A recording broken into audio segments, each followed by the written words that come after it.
Magandang araw, may gagawin tayo. Ito, Samsung 32 inches.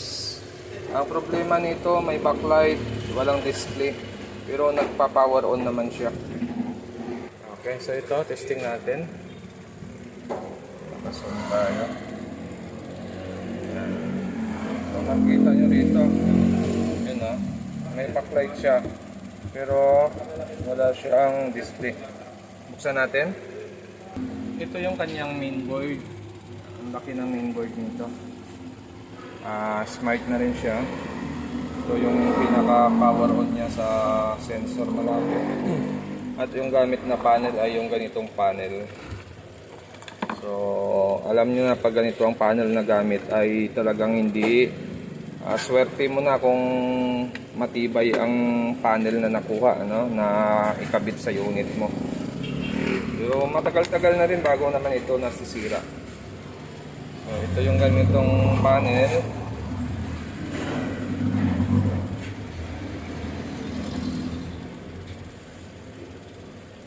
Mayroon yan data dito sa pinakadulo. Yan. Ito. Yan. Dito yung data niyan, makikita nyo dyan yung mga clock signal, kung anong test point. Tapos dito yung ating clock signal. So sa mga newbie pa at hindi pa ito kabisado at kung paano ang tamang execute ng pag-repair sa ganitong panel, ganitong top board, ay panoorin nyo po yung video natin. So basic na lang ito sa mga master na gawin, pero sa mga newbie pang hindi alam, hindi, medyo may hirapan pa, ano? So tatandaan nyo lang, ito hindi ito yung clock signal natin, ano? Dito magsisimula yung clock signal natin sa 2, 3, 4. Yan. Pwede nyo tandaan yan. Ito. Isa dito sa side na ito, isa. Tapos ito Paris. Ito Paris din. Tapos isa dito. Okay? Pagdating sa kabila niyan, ganun din yan. Tatandaan nyo lang din yung Paris. So makikita nyo itong Paris na ito. Yan. Itong isa. Tapos itong isa. Yan yung clock signal natin. Kung gusto nyo makuha yung eksaktong pin number kung saan yung clock 1, clock 2, clock signal 4. Yan. So yung sa baba na side, yun yung CKB1, CKB-B1. Yung sa taas na side, yun yung CKB2, CKB-B2. Yan. So ito yon. Itong baba natin CKB1, CKB-B1. Itong taas natin CKB2, CKB-B2. Okay? Ganun din yan dito sa kabila. Yan. Ito CKB1, CKB-B1, CKB2, CKB-B2. Yan. Magkasunod-sunod lang naman yan. Kaya nito magkasunod din, di ba? Ito si KB1 natin, tapos yung kasunod si KB1, si KB2, si KB-B1, si KB-B2. Yan, ganun din yan, magkasunod lang din dito. Yan, si KB1, si KB2, si KB-B1, si KB-B2. Okay. So pagdating naman sa sira nito, gagawin nyo lang dahil newbie pa lang, check muna natin yung supply. No? Papaganahin natin, check natin yung supply, titingnan natin kung may 12 tayo rito. 12 volts na mapapasok dito sa ating, dito pala yung 12 yan sa kabila. No? Samsung pala ang gamit ito. Ito yung fuse natin.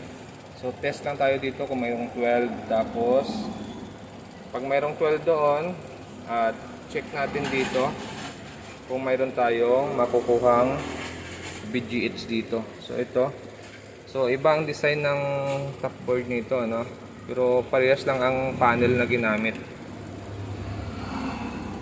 Yan, no? Dito naman yung kanyang BGH.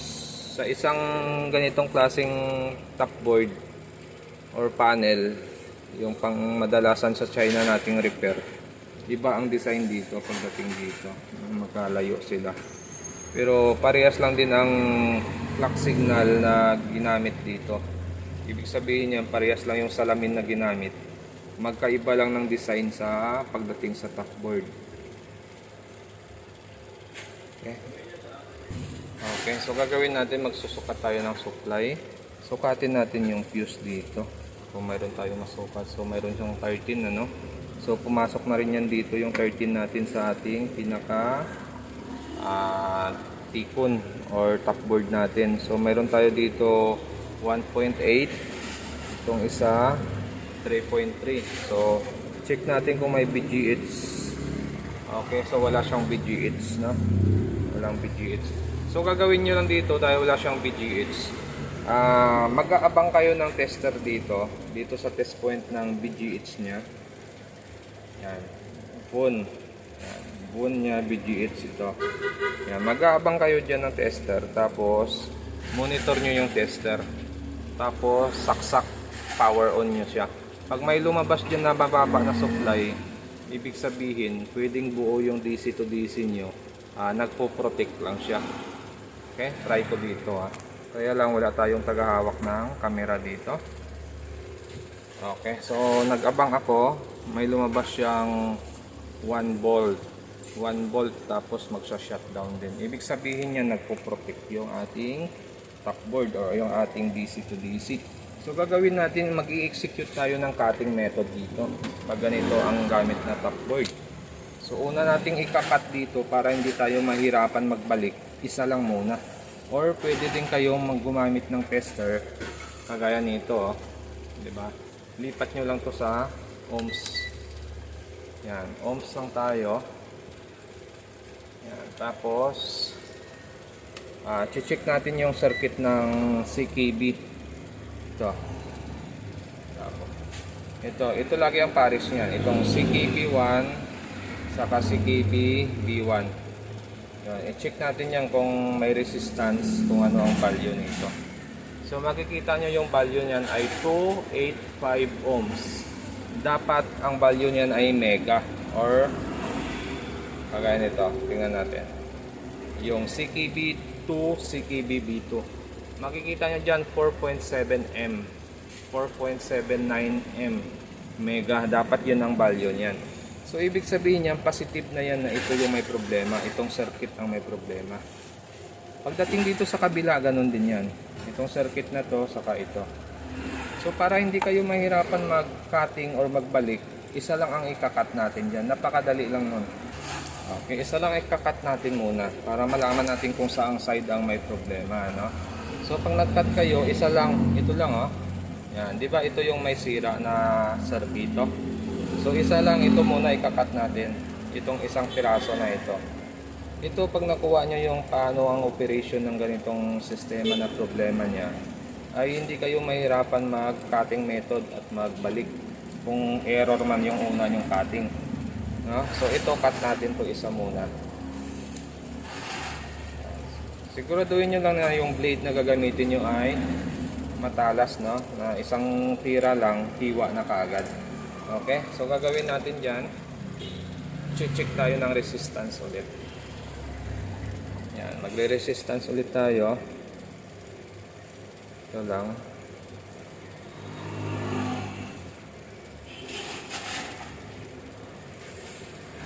Yun. So makikita nyo mayroon pa rin siya, no? 286 dito sa taas na pin. Lipat tayo sa baba na pin. Zoom ko lang siya. Lipat tayo dito sa baba na yung pinutulan natin ito. Diba dito tayo nagputol. Sukat tayo dito. Titingnan natin kung ganun din ang value. So wala. Wala tayo masukat, ano.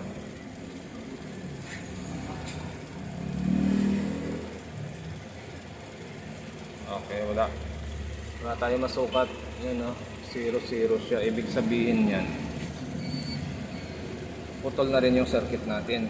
So try natin i-buzzer para sigurado tayo kung putol yung circuit na naputol natin. Minsan kasi nagputol tayo, hindi pala natin naputol talaga. May contact pa pala siya. Kaya yan. Ibig sabihin niya putol, ano? dito, may buzzer dito. Pagdating dito sa baba, wala. Ano? Yan. Ibig sabihin, yung side na ito, dahil hindi nawala yung resistance doon sa CKB1, CKB2, CKB-B1, CKB1, CKB-B1, hindi nawala yung resistance na 286. Lilipat tayo dito sa kabila. Ayan. Ito lang yun. Isa lang din ang ikakat natin dito. Ayan. So pag nag-cut kayo, linisan nyo muna, tanggalan nyo muna ng ng balot or ng insulator yung circuit bago nyo i-cut.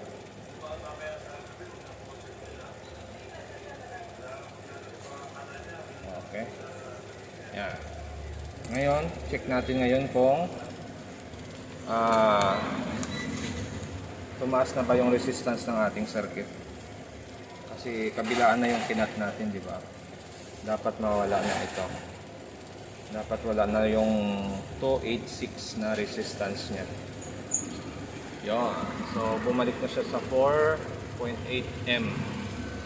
Oh. Okay. So, ibig sabihin yan, buo yung side na ito. Itong side na to ang may problema. Gagawin natin, ibabalik natin itong pinutol natin.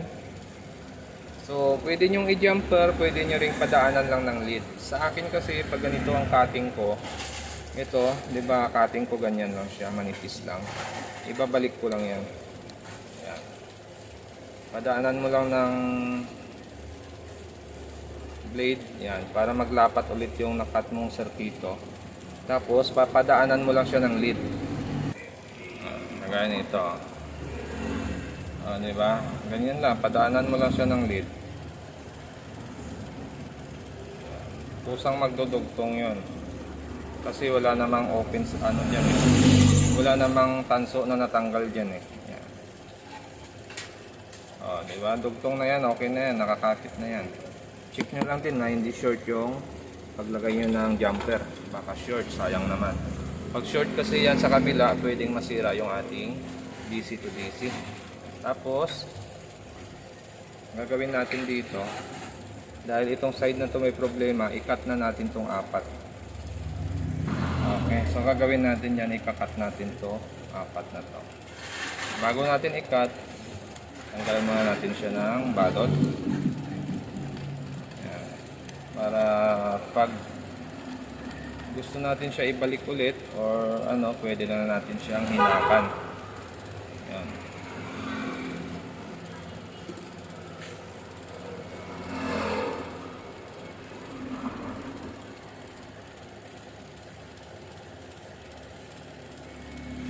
Magalaw lang yung ating camera kasi palyado na yung kamay natin.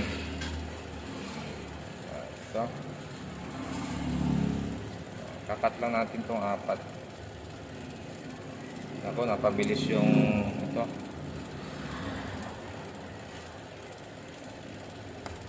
Napabilis yung hiwa natin dyan.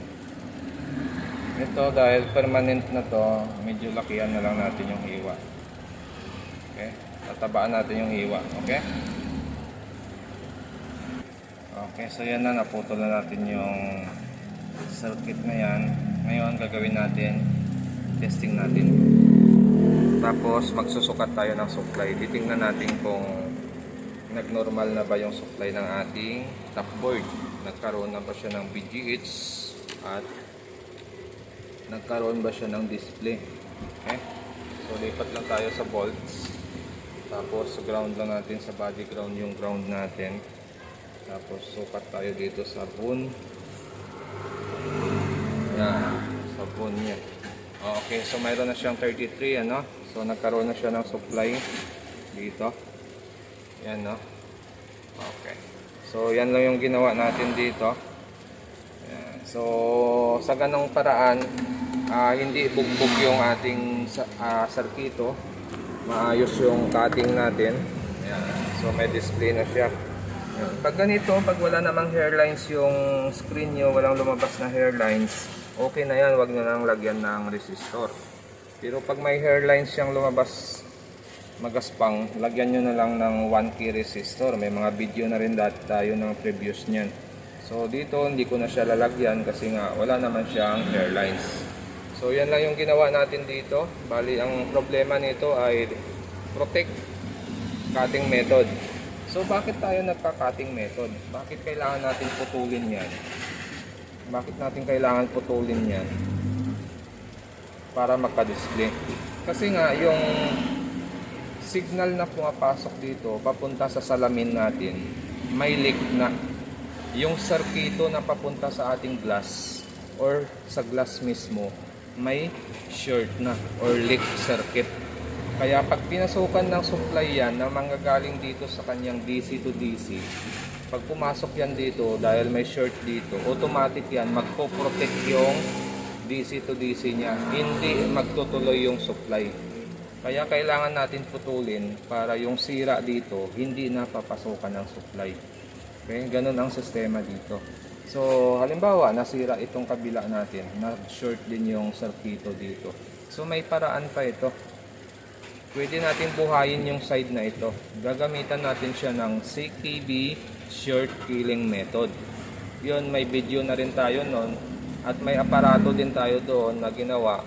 Sinare na rin natin sa ating YouTube channel. Kung paano gumawa ng clock signal short killer. So mayroon din tayo. Ito, nare-repair ito kahit magkabilaan ng sira nito, nagagawa pa. Basta wag lang umido yung problema ng ating source scope. Yung nakadikit sa salamin. Pag nagkaroon ng umido yon at yun yung cause na nagkaroon ng protect, yun, hindi na talaga siya nagagawa. Kailangan na doon banding machine. Okay? So ito, nagawa pa naman natin to. Yan, no? Okay na. Ayos na siya. Okay, so hanggang dito na lang yung video natin. At kung bago lang kayo sa aking channel, huwag kalimutan mag-subscribe. Sa susunod ulit natin na video,